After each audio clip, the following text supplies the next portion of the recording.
Hello everyone, welcome to true IAS. इस lecture में दोस्तों हम लोग बात करेंगे सातवाहंस के बारे में। जैसा कि राइटर आपको बोल रहे हैं, हमने पहले डिस्कस कर चुके हैं कि मौर्यन रूल जो है ये जो सक्सीड हुआ था, मतलब इसके बाद जो पोस्ट मौर्यन एम्पायर्स या जो स्टार्ट होते हैं, पोस्ट मौर्यन सोसाइटी जो स्टार्ट होती है, it was succeeded by Shungas and Kanvas north India में।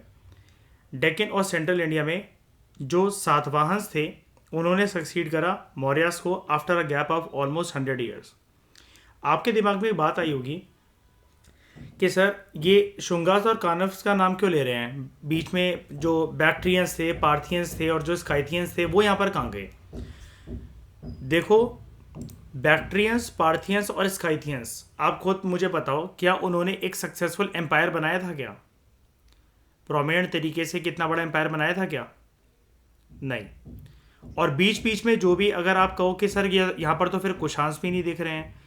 कुशांस की बात देखो ऐसी है कि यहाँ पर जब भी हम लोग एक प्रॉपर, ये जो पहला पैराग्राफ या पहली दूसरी लाइन जो ये बोल रही है, प्रॉपर ना एक प्रकार से जो खानदानी परंपरा से चले हुए जो एम्पायर जो बना रहे हैं ना, उनके बारे में बात कर रहा है। लेकिन ऐसा नहीं था जैसा कि ये जो लाइन लिख रहा है ना, मैं यहाँ पर थोड़ा सा करेक्ट करना चाहता हूँ आपको इसकी इंटरप्रिटेशन के कंटेक्स्ट में, कि Mauryan rule was succeeded by Shungas and Kanvas. Directly Shungas और कानव्स से आप कैसे जंप कर जाओगे? ऑब्वियस ही बात है, चाहे भले ही थोड़े टाइम के लिए रहा, ज़्यादा टाइम के लिए रहा, लेकिन रूल तो रूल था ना। स्काइथियंस, पार्थियंस ने, बैक्ट्रियंस ने रूल तो करा ना, कुशांस ने रूल तो करा ना, ठीक है। डेक्कन और सेंट्रल इंडिया में Satavahana succeeded the Mauryas after a gap of almost 100 years. तो on the basis of unearthing of many local rulers coins, जैसे हमें जो कॉइन्स मिले हैं वो कुरु रूलर्स के मिले हैं एट ब्रह्मपुरी, और दूसरे रूलर्स के एट गोभद्र, सामीगोप, चिमुक, काम्बे और नारायण कॉइन्स, अलग अलग लोकेशंस पे। ये आपको याद नहीं करना है, बस ये लोकेशंस यहाँ पर दे रखी है। तो यहाँ पर हम लोग ये जनरली एक एजम्पशन को एक्सेप्ट करते हैं डैट मौर्यास के डिक्लाइन के बाद और सातवाहंस के आने से पहले बड़ी सारी जो भी छोटे छोटे जो हम पढ़ रहे थे अभी, स्काइथियंस, पार्थियंस, बैक्ट्रियंस या इवन कुशांस, उनको हम छोटी छोटी पॉलिटिकल प्रिंसिपैलिटीज कह सकते हैं जो कि अलग अलग पार्ट में रूल कर रही थी, इंक्लूडिंग डेक्कन। तो probably Rathikas and Bhojikas which are mentioned in the Ashokan inscriptions, they gradually progressed into the Maharathis and Mahabhojakas of pre Satavahana times. ठीक है, यानी कि यहाँ पर बात हो रही है आपसे कुछ रूलर्स की, कुछ एम्परर्स की, और उनके पावर की, उनके वर्चस्व की, कि धीरे धीरे करते करते अब सातवाहंस के आने से पहले ये जो रथिकास है ये महारथी में कन्वर्ट हो गए और भोजिकास महाभोजक में कन्वर्ट हो गए। यानी कि पावर स्टेटस बढ़ रहा है अब रूलर्स का। सातवाहंस में आपको वो चीज़ अच्छे से देखने को मिलेगी क्योंकि सातवाहंस का रूल भी काफ़ी ज़्यादा एग्जॉस्टिव रूल है, ठीक है। तो Satavahanas are generally considered identical with the Andhras of Purana, ठीक है। यानी कि आपको ये कहां देखने को मिलेंगे, कौन से रीजन में? डेक्कन में, ठीक है। तो राइटर आपसे ये कह रहा है ये जो आंध्रा जो नाम है ये सातवाहन इंस्क्रिप्शंस में हमें देखने को नहीं मिलता, ना ही जो पुराण्स हैं, अलग अलग जो किताबें हैं वो हमें बताती भी नहीं है सातवाहंस के बारे में। वहाँ पर सिर्फ आंध्रास जो है वो एक रेफरेंस दी गई है एक रूलर्स को, लेकिन सातवाहंस ने अपने आप को किसी इंस्क्रिप्शन में आंध्रास नहीं बोला, ठीक है। तो कुछ पुराण के अकॉर्डिंग, कुछ पुराण बुक्स के अकॉर्डिंग जो आंध्रास हैं, चाहे आप इनको सातवाहंस कह लो, इन्होंने लगभग 300 सालों तक रूल करा और इनकी जो कैपिटल थी वो थी प्रतिष्ठना में, modern पैथान, on the Godavari in Aurangabad district. यानी कि औरंगाबाद डिस्ट्रिक्ट आजकल के टाइम पे आपको कहां देखने को मिलती है? महाराष्ट्र। तो ये ऐसा टाइम पीरियड भी था which is designated to Satavahana dynasty. यही क्योंकि अभी एक बात मैंने आपको बताई ना कि सातवाहंस ने अपने आप को तो कभी नहीं बोला एज आंध्रास अपनी इंस्क्रिप्शन में, लेकिन इनको माना जाता है, they are considered identical with the Andhras, ठीक है। तो सबसे पहली जो सातवाहन इंस्क्रिप्शंस हैं वो हमें फर्स्ट सेंचुरी बीसी में देखने को मिलती हैं, और वो इंस्क्रिप्शंस हमें ये बताती हैं that they defeated the Kanvas and established rule over parts of central India as well, ठीक है। डेक्कन से होते होते ये ऊपर की तरफ भी गए थे। अब यहाँ पर एक और चीज़ नोटवर्दी है कि जो शुरू के जो सातवाहन राजा थे, they appeared not in Andhra but in northern Maharashtra. जैसा कि आपने इनकी कैपिटल अभी यहाँ पर क्या देखी, डिस्ट्रिक्ट मतलब जहाँ पर है प्रतिष्ठा औरंगाबाद डिस्ट्रिक्ट में, ठीक है, ऑन द फर्टाइल बेसन of the upper Godavari valley, जहाँ पर इनके कुछ सिक्के और कुछ इंस्क्रिप्शंस जो है वो हमें मिले हैं। सबसे पहले सिक्के, सबसे पहले इंस्क्रिप्शंस इनके रूल के साथ एसोसिएटेड हमें यहाँ पर मिले हैं। धीरे धीरे करते करते इनकी पावर जो है वो एक्सटेंड हुई ओवर कर्नाटका एंड आंध्रा, यानी कि इन्होंने शुरुआत कहाँ से करी, महाराष्ट्र रीजन से स्टार्ट करी इन्होंने अपने रूल की शुरुआत, जो इन्होंने करी महाराष्ट्र रीजन से करी। धीरे धीरे करते करते फिर ये डेक्कन की तरफ गए और तभी जाकर वहाँ पर अगर ये सच में वही वाले आंध्राज हैं जो कि पुराण मेंशन करती हैं, तो हाँ, शुरुआत इनकी महाराष्ट्र से हुई थी और बाद में अपने रूल को इन्होंने साउथवर्ड की तरफ एक्सटेंड करा। अब इनके सबसे बड़े दुश्मन कौन थे, देववर्धा, शाक, क्षत्रप और वेस्टर्न इंडिया। आपको पता ना, ये भी महाराष्ट्र की साइड रूल कर रहे थे, है ना, शाक क्षत्रप, जिन्होंने अपने आप को एस्टैब्लिश कर लिया था in the upper Deccan in western India. तो control of the prominent sea ports such as Bhrigukachha, Broach, Kalyan and Sopara. आपको मैंने एक चीज़ बताई थी ना हिस्ट्री में, जब हम तमिलनाडु भी कर रहे थे, ये सुपारक या सुपारा वही जगह होती है। कपिल शर्मा शो आपने देखा है, उसके अंदर जो कृष्णा होता है, जब वो एक पार्लर वाली लेडी बनकर आता है तो वो कहता है ना कि मैं नाला सुपारा से हूँ। ये वही जगह है, नाला सुपारा, आज भी है ये जगह, ठीक है। It must have been a bone of contention between the two. तो इनकी लड़ाई बेसिकली किससे हुई, शाक क्षत्रप वेस्टर्न इंडिया, जो वेस्टर्न इंडिया से थे, और इन्होंने भी क्योंकि अपने आप को वेस्टर्न इंडिया में महाराष्ट्र में जाकर इस्टेब्लिश कर रखा था, तो सातवाहन राजाओं की इनसे कभी पड़ती नहीं थी, ठीक है। सातवाहन जो है, हमें उनकी इंस्क्रिप्शन से पता लगता है that they claimed Brahmin descent, कि उनकी जो जड़ है it is associated with Brahmin, and they perform Vedic rituals and worship gods like Krishna, Vasudeva, एक ही बात है, as evident in the Naneghat cave inscription of Naganika, 1st century BC में हमें ये जो है ये इंस्क्रिप्शन की झलक देखने को मिलती है। ये इंस्क्रिप्शन ये बताती है, it mentions the great sacrifices perform by Satakarni one. इन्हीं के खानदान से कुछ राजा हैं, अभी हम आगे चल के उनके बारे में डिस्कस करेंगे। एक और स्ट्राइकिंग फीचर सातवाहन राजाओं का ये भी था, इनकी जो डायनेस्टीज थी वो ये था, दे यूज मेट्रोनियम्स सच एज गौतमी पुत्र एंड वशिष्ठ पुत्र। अब ये मेट्रोनियम्स क्या होते हैं, मतलब अगर आप अपने नाम में या अपने रूल में अपनी माता जी का झलक अगर आप दिखाओ तो उसको मेट्रोनियम्स कहते हैं। जैसे गौतमी पुत्र सतकर्णी के बारे में कहा जाता है कि गौतमी इनकी माता थी, ठीक है। अब जैसे वशिष्ठी पुत्र, ठीक है, तो ये इनको कहा जाता है मेट्रोनियम्स, अगर आप अपने मदर के नेम को यूज कर रहे हो अपने नेम में या अपने रूल में। लेकिन ऑल्दो दे वर नॉट मेट्रीलिनियर या फिर मेट्रियार्कल इन एनी सेंस, ऐसा नहीं था कि सरनेम भी उन्होंने चेंज कर दी या फिर सोसाइटी इनकी मेट्रीलिनियर थी, ऐसा नहीं था। ये भी हमें बात इनकी इंस्क्रिप्शन से देखने को मिलती है। सातवाहंस ने एक और टाइटल अज्यूम करा था, ये वाली बात इंपॉर्टेंट है, यूपीएससी इसके बारे में पूछ सकता है, लॉर्ड ऑफ दक्षिण पथ। तो दक्षिण पथपति, दक्षिण पथपति, ठीक है। सातवाहंस इतिहास में जाने जाते हैं for starting the practice of giving royal grants of land to Brahmans and Buddhist monks, including those associated with tax exemptions, के टैक्स जिनको ना भरने पड़े ब्राह्मणों को और बुद्धिस्ट मंक्स को।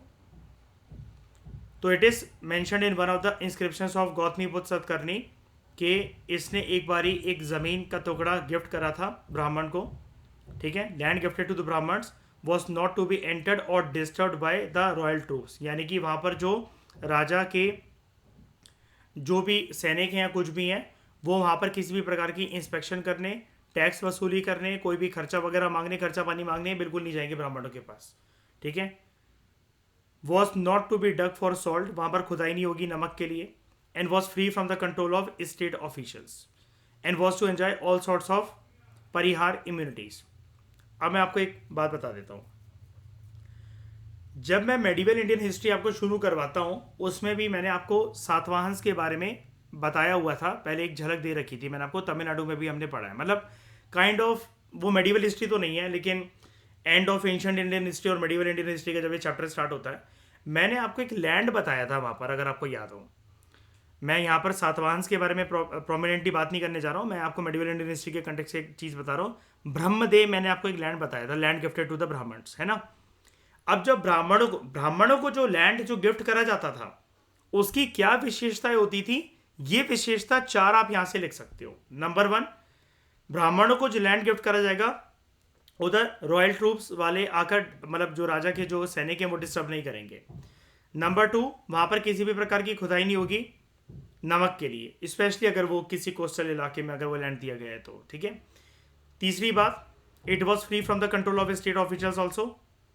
चौथा, they was to enjoy all sorts of परिहार्थ यानी कि इम्यूनिटीज,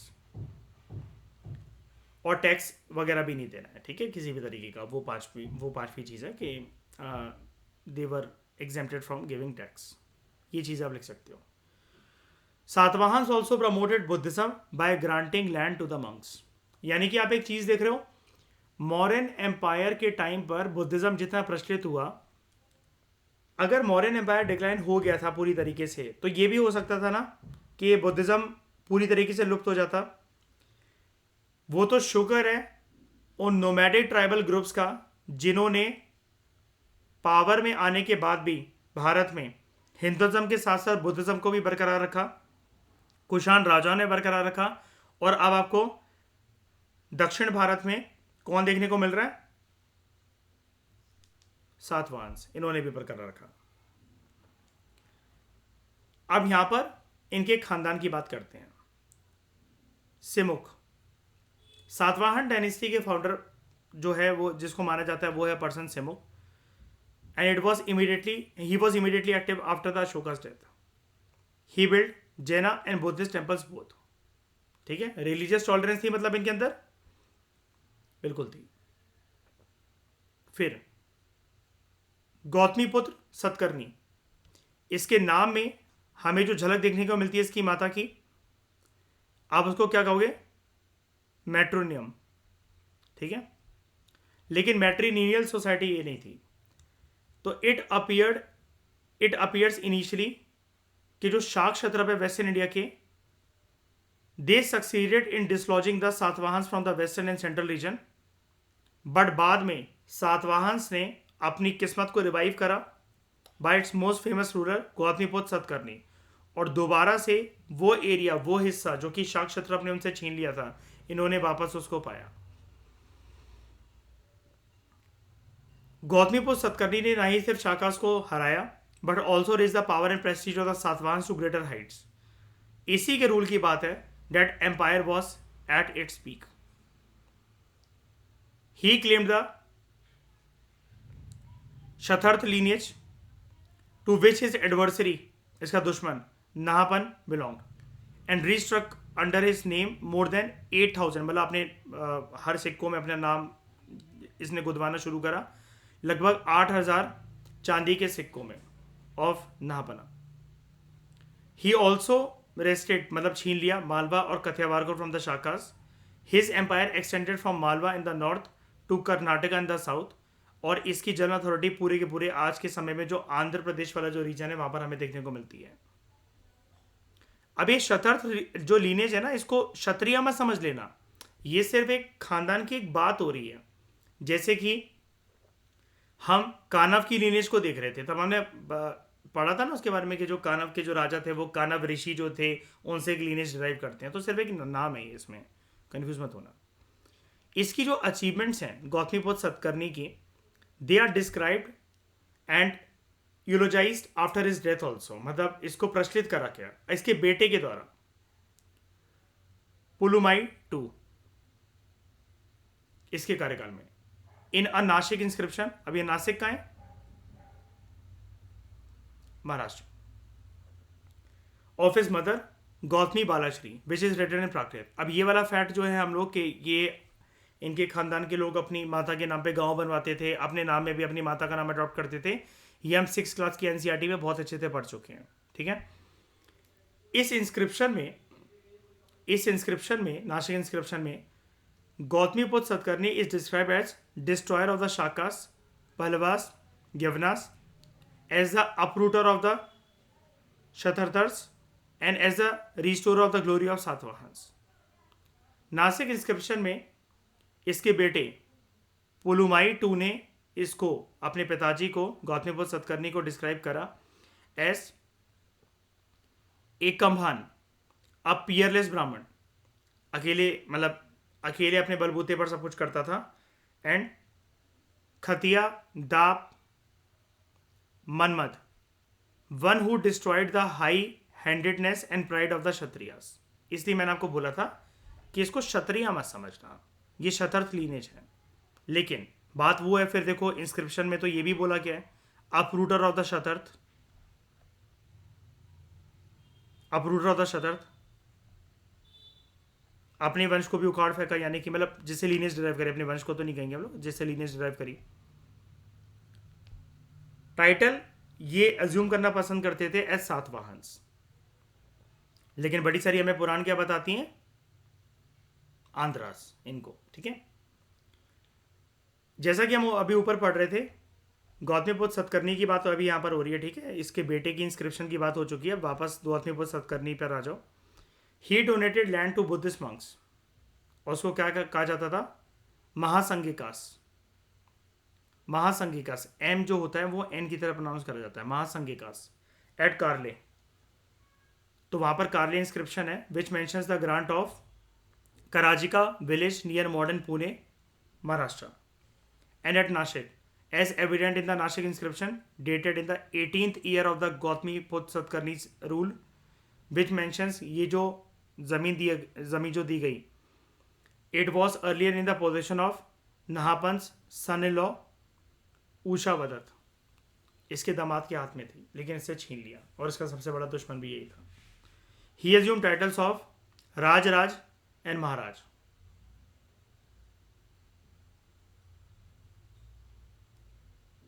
राज एंड महाराज. अब ये चोला चेरा पांड्या से इसको कंफ्यूज मत कर देना, वहां पर भी कुछ कुछ राजा हैं जो कि आपको जैसे मिलेंगे राज वन का टाइटल अज्यूम करते हुए, या फिर कुछ ऐसा. यहां पर एक अलग कंटेक्स्ट में इसकी बात हो रही है. ठीक है, in the later period of his rule he probably lost some of the conquered शतर्थ territories to Kardamaka line of the Shaka Kshatrapa of western India. दोबारा मतलब उन्होंने कब्जा कर लिया इसकी टेरिटरीज पर जो उसने जीती थी, जैसा कि हमें रुद्र दमन वन की जूनागढ़ इंस्क्रिप्शन से पता लगता है. अब यहाँ पर जो बात हो रही थी ना इसके बेटे की, पुलुमाई टू की, तो यहाँ पर आपको देखने को मिल रहा है इसका पूरा नाम वशिष्ठी पुत्र पुलुमाई. ये तीसरा लीनेज में.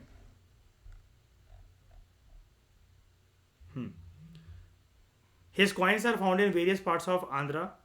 जो शाक क्षत्रप थे वेस्टर्न इंडिया के, they probably recovered some of the territories due to his engagement in the east. यानी कि ये इतना इफेक्टिव रूलर नहीं रहा, वो अलग बात है. यहाँ पर गौतमीपुत्र सतकर्णी के टाइम पर भी इनकी टेरिटरीज जाने लगी थी इनके हाथ से. शाक क्षत्रप जो थे वेस्टर्न इंडिया के, उन्होंने दोबारा से अपनी टेरिटरी जो थी उनको छीनना शुरू कर दिया था. ठीक है, तो according to Junagadh inscription he married the daughter of Rudradaman one. याद है मैंने आपको बताया था समधी बन गए थे गौतमीपुत्र सतकर्णी और रुद्रदमन, है ना. उसके बाद Yajnashri Satakarni, he was one of the later kings who recovered north Konkan and Malwa from the Shaka rulers. इसको व्यापार करना और समुद्री रास्तों की नई नई खोज करना काफ़ी ज़्यादा पसंद था, as evident from the motif of ship on his coins. तो स्टोरियंस इसका अनुमान लगाते हैं, मतलब सिर्फ एक इस सिंबल से हर सिक्के पर इसके जहाज, बोट वगैरह ऐसी चीज़ें जो हैं वो देखने को मिलती हैं. जो सक्सेसर्स थे यज्ञश्री सतकर्णी के, they included Gautamiputra Vijaya Satakarni, Chandra Satakarni, Vashishthiputra Vijaya Satakarni, Pulumavi and Hala. Probably the 17th king in the line, and also a great poet who authored Gatha Satsai, which is the collection of 700 erotic poems in Maharashtri Prakrit dialect, ये एक भाषा है मतलब, ठीक है। मिड थर्ड सेंचुरी सी में Satavahana dynasty came to an end, और बड़े सारे मतलब जो क्या कहते हैं यहाँ पर जो पावर्स थी इनको साइडलाइन करके वो यहाँ पर आ गई, like Vakatakas in the Deccan, Kadambas in Mysore Karnataka, Abhiras in Maharashtra, Ikshvakus in Andhra, they emerge as main rulers. लेकिन सातवाहन राजाओं के कुछ इंपॉर्टेंट एस्पेक्ट्स हैं इनके एडमिनिस्ट्रेशन के। ऐसा भी नहीं था कि बस इतना सा आपने रूल जान लिया और ये ख़त्म हो गया। इन्होंने बहुत कुछ काम करा है इन टर्म्स ऑफ एडमिनिस्ट्रेशन, ठीक है, in terms of culture, in terms of economy. बहुत सारे इनके अलग अलग तरीके के एस्पेक्ट्स हैं जिसको हम जानेंगे नेक्स्ट लेक्चर में। Thank you very much for discussion.